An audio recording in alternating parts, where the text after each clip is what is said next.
नमस्कार विद्यार्थी मित्रांनो, ठाणे जिल्हा होमगार्ड भरतीचा आज दुसरा दिवस होता. तर आज 1 ऑक्टोबरला ठाणे जिल्हा या ठिकाणी होमगार्डची भरती झाली. तर टोटल या ठिकाणी 2500 प्लस विद्यार्थी या ठिकाणी बोलावले होते. तर भरपूर मुले या ठिकाणी गैरहजर राहिले आणि मुलांनी या ठिकाणी कोणकोणत्या चुका केल्या ज्या की तुम्हाला करायचे नाही आहे. तर 1 ऑक्टोबरला जे ठाणे होमगार्ड भरतीचं ग्राउंड कशा प्रकारे झालं सुरुवातपासून शेवटपर्यंत, डॉक्युमेंट या ठिकाणी कोणकोणते लागत आहे, त्याचबरोबर तुम्हाला या ठिकाणी कोणकोणत्या चुका करायच्या ज्या की आज मुलांनी केल्या होत्या.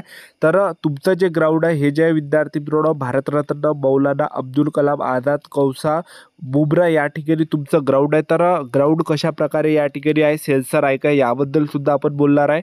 1600 मीटर रनिंग कशा प्रकारे या ठिकाणी होत आहे, ठीक आहे, ट्रॅक आहे की रोडावर आहे, याबद्दल सुद्धा तुम्हाला माहिती सांगणार आहे. आणि कागदपत्र कोणकोणते लागणार आहे तुम्हाला, त्याचबरोबर कॅरेक्टर सर्टिफिकेट नसेल तर काय होणार आहे, घरी पाठवणार आहे का, याबद्दल सुद्धा माहिती सांगणार आहे. तर आजच्या व्हिडिओच्या माध्यमातून संपूर्ण माहिती तुम्हाला सांगणार आहे की 1 ऑक्टोबरला ठाणे जिल्हा होमगार्ड भरतीचं ग्राउंड कशा प्रकारे झालं, सुरुवातपासून शेवटपर्यंत काय काय प्रोसेस होती आणि मुलांनी कोणकोणत्या चुका केल्या ज्या की तुम्हाला करायच्या नाही. तर आजचा व्हिडिओ खूप महत्त्वाचा होणार आहे. व्हिडिओ शेवटपर्यंत बघा आणि व्हिडिओला आताच लाईक करा. नमस्कार विद्यार्थी मित्रांनो, माझी नोकरी कॉर्नर यूट्यूब चॅनलवर मी गोपाल अनखडे तुमचं सर्वांचं सहर्ष स्वागत करतो. तर मित्रांनो, व्हिडिओचा थंबनेल बघून तुमच्या लक्षात आलं असेल की आपला व्हिडिओ कोणत्या टॉपिकवर होणार आहे. व्हिडिओ सुरू करण्याच्या आधी आपल्या यूट्यूब चॅनलला सबस्क्राईब करा, जेणेकरून प्रत्येक भरतीचे अपडेट तुमच्यापर्यंत सर्वात आधी पोहोचेल आणि जास्त करून जे होमगार्ड भरतीच्या रिलेटेड जास्त व्हिडिओ आपल्या चॅनलवर अपलोड करत असतो, ठीक आहे. तर सर्वात पहिली जे चूक तुम्हाला या ठिकाणी करायची नाही, जे की मुलं या ठिकाणी करत आहे. तर भरपूर मुलं पहिली चूक या ठिकाणी करत आहे की या ठिकाणी भरपूर मुलं जे आहे हे वाट पाहत की आपल्याला मॅसेज येणार आहे होमगार्ड भरतीच्या ग्राउंडचा आणि तेव्हाच आपण जाणार आहे, असं मुलांना या ठिकाणी वाटत आहे.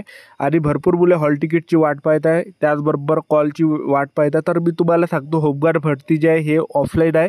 तर यामध्ये कोणालाही जे आहे मॅसेज येणार नाही आहे, ठीक आहे. मॅसेज जे येणार आहे, हॉल तिकीट येणार आहे, हॉल तिकीट येणार नाही आहे, ठीक आहे. त्याचबरोबर कॉलसुद्धा तुम्हाला येणार नाही आहे, एक लक्षात ठेवा. तर तुम्हाला डायरेक्ट तुम्हाला जायचं आहे भरतीवर, जो तुम्ही होमगार्ड भरतीचा फॉर्म भरला होता, ठीक आहे. तर तो फॉर्म घेऊन तुम्हाला डॉक्युमेंट घेऊन सगळं जे आहे भरतीवर या ठिकाणी जायचं आहे, ठीक आहे. तर हे चूक तुला या ठिकाणी करायचं आहे. तर पहिली चूक तुम्हाला हे करायची नाही. आणि दुसरी चूक, भरपूर विद्यार्थ्यांना असं वाटत आहे की बा कॅरेक्टर सर्टिफिकेट लागते आणि आपल्याजवळ कॅरेक्टर सर्टिफिकेट नाही आहे तर आपण बाहेर केला जाणार आहे काय. तर तुमच्याजवळ कॅरेक्टर सर्टिफिकेट नसेल तर काहीही प्रॉब्लेम येणार नाही, एकही विद्यार्थी या ठिकाणी बाहेर होणार नाही आहे, एक लक्षात ठेवा, ठीक आहे. तर ज्यांच्याजवळ सुद्धा कॅरेक्टर सर्टिफिकेट नसेल तर काहीही अडचण या ठिकाणी येणार नाही तुम्हाला, ठीक आहे. तर हे झालं. आता या ठिकाणी तिसरी चूक मुलं या ठिकाणी कोणती करत आहे की सकाळी 6 वाजेपर्यंत त्या ठिकाणी गेटच्या अंदर एंट्रीचा टाईम दिलेला आहे, ठीक आहे. तर त्यांनी साफ सांगितलं आहे, जे पण विद्यार्थी म्हणजे उशिरा येणार आहे तर त्यांना ते घेत नाही, डायरेक्ट घरी पाठवून देते, ठीक आहे. तर सतत मुलं ह्या चुका या ठिकाणी करत आहे आणि जास्त मुलं या ठिकाणी हजर राहत नाही ग्राउंडला, एक लक्षात ठेवा, ठीक आहे.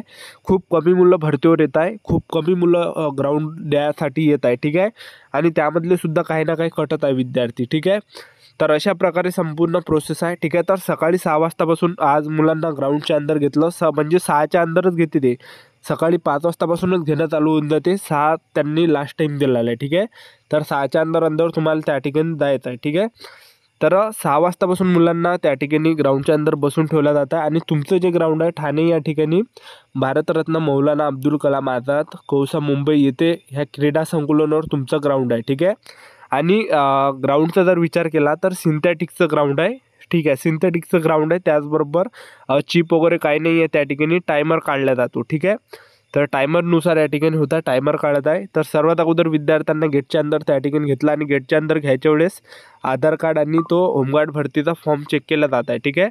तर हे डॉक्युमेंट चेक केल्यानंतर विद्यार्थ्यांना बसून ठेवलं जातं आणि बसून ठेवल्यानंतर सर्वात अगोदर सकाळी डॉक्युमेंट व्हेरिफिकेशन प्रोसेस त्या ठिकाणी होत आहे.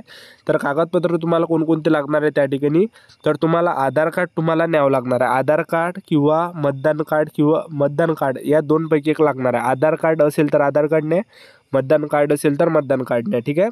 आणि दुसरं तुम्हाला शाळा सोडल्यात दाखला न्यायचा आहे, TC, त्याला टी-सी म्हणते. टी-सी जर नसेल तर तुम्ही कॉलेजमधलं बोनाफाईड नाही. आणि 10वीचं मार्कशीट 10वीचं बोर्ड सर्टिफिकेट, 12वीचं मार्कशीट 12वीचं बोर्ड सर्टिफिकेट न्यायचं. आणि ग्रॅज्युएशन झालं असेल तर ग्रॅज्युएशनची सुद्धा मार्कशीट न्या. याचा काय फायदा होणार आहे ते सुद्धा तुम्हाला पुढे सांगणार आहे. आणि तुमच्याजवळ मागील 3 महिन्याचं चारित्र्य पडताळणं प्रमाणपत्र नसेल तर काहीही प्रॉब्लेम येणार नाही आहे. ठीक आहे. हे जर तुम्ही सोबत नेलं नाही तर काहीच होत नाही. एकही विद्यार्थी बाहेर केला जात नाही. ठीक आहे. भरपूर विद्यार्थ्यांजवळ कॅरेक्टर सर्टिफिकेट नाही आहे. ठीक आहे. तर काहीही अडचण या ठिकाणी येत नाही आहे मुलांना. तर हे झालं. आणि तुम्ही तांत्रिक अर्धाधारण असाल तर म्हणजे तुमच्याजवळ हे जर सर्टिफिकेट असेल तर हे सर्टिफिकेट आणा. याचे बोनस मार्क्स भेटणार आहे. ITI ट्रेड उत्तीर्ण प्रमाणपत्र असेल तर हे सर्टिफिकेट आणा. याचे बोनस मार्क्स भेटणार आहे. खेळाडू जिल्हास्तर प्रथम तृतीय क्रमांक प्राप्त किंवा राज्य राष्ट्रीय स्पर्धा सहभाग असेल तर हे सर्टिफिकेट आणा. मार्क्स भेटणार आहे. NCCB सर्टिफिकेट झालं असेल तर हे सर्टिफिकेट आणा. याचे मार्क्स भेटणार आहे. NCCC सर्टिफिकेट झालं असेल तर हे सर्टिफिकेट आणा. मार्क्स भेटणार आहे. त्याचबरोबर नागरी संरक्षण दल सदस्य 3 प्रशिक्षण पूर्ण असेल तर हे सर्टिफिकेट आणा. मार्क्स भेटणार आहे. त्याचबरोबर जड वाहन चालक परवाना असेल तर हे सर्टिफिकेट आणा. बोनस मार्क्स भेटणार आहे.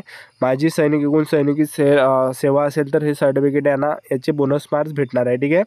तर हे एवढे जे कागदपत्र आहे तर हे संपूर्ण तुम्हाला या ठिकाणी आणायचे आहे. ठीक आहे. तर हे सगळं याचे एक एक झेरॉक्स आणायचे. हे जे वरचे मी तुम्हाला हे सर्टिफिकेट ओरिजिनल आणायचे आणि हे जे मी तुम्हाला डॉक्युमेंट सांगितले तर ते झेरॉक्स आणायचे. ठीक आहे. एक एक झेरॉक्स त्या ठिकाणी आणायचे आणि ओरिजिनलसुद्धा आणायचे आणि फोटोसुद्धा तुम्ही सोबत न्या. ठीक आहे.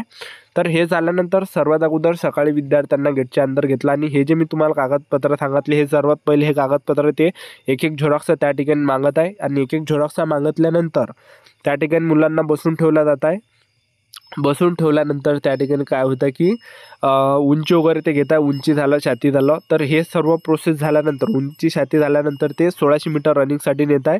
पहिला इव्हेंट 1600 मीटर रनिंग होत आहे या ठिकाणी. तर सिंथेटिकचं ग्राउंड आहे. 1600 मीटर रनिंगचं 50 विद्यार्थी म्हणजे 25-25चे मुलं या ठिकाणी सोडत आहे. ठीक आहे. सिंथेटिकचं ग्राउंड आहे. सिंथेटिकचं ग्राउंड आहे. त्या ठिकाणी टायमर आहे. ठीक आहे. सेन्सर वगैरे काही नाही आहे. तर टायमरनुसार त्या ठिकाणी ग्राउंड आहे.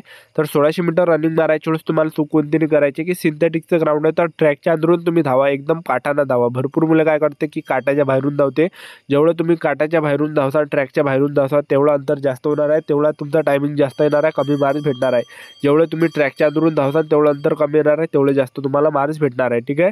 तर 1600 मीटर रनिंग झाल्यानंतर लगेच 5-10 मिनिटानं गोळाफेक त्या ठिकाणी होता आणि लगेच तुम्ही गोळा फेकला पहिला नंबर लावू नका. 1600 मीटर रनिंग झाल्यावर ह्या चुका करू नका. कारण की कसं आहे लगेच जर आपण त्या ठिकाणी पहिलाच नंबर लावला गोळा फेकला तर 1600 मीटर रनिंगमध्ये आपण थकलो राहतो. एनर्जी वगैरे नसते. ठीक आहे. तर गोळा फेक सगळ्यात शेवटी तुम्ही फेकण्याचा प्रयत्न करा. तर अशा प्रकारे जे संपूर्ण प्रोसेस आहे विद्यार्थी मित्रांनो होमगार्ड भरतीची. ठीक आहे. तर भरपूर म्हणजे खूप कमी मुलं या ठिकाणी येत आहे. तर पहा तुम्हाला मेसेज नाही आला काहीच नाही. तर तुम्हाला म्हणजे मेसेजची वाट नाही पाहिजे. डायरेक्ट तुम्हाला भरतीवर जायचं आहे. ठीक आहे. सर्व कागदपत्र घेऊन जो तुमचा अर्ज क्रमांकानुसार या ठिकाणी घेण्यात आलो आहे. तर जवळपास आज जे या ठिकाणी अर्ज क्रमांक 2725 ते 5980च्या दरम्यान होते. ज्यांचं सुद्धा यामध्ये होतं नंबर तर त्यांचाच ग्राउंड होतं. ठीक आहे. तर ग्रॅज्युएशन जर तुमचं झालं असेल तर ग्रॅज्युएशनचं तुम्ही सगळ्या मार्कशीट आहे. तर याचा का तुम्हाला काय भेटणार आहे फायदा. तर जर समजा आता कट ऑफ लिस्ट लागला ठाणेचा समजा 27वर लागला तुमच्या कॅटेगरी कोणती कॅटेगरी असो तुम्ही SC ST OBC WS NTVG open SBC SC BC कोणती कॅटेगरी असो. ठीक आहे.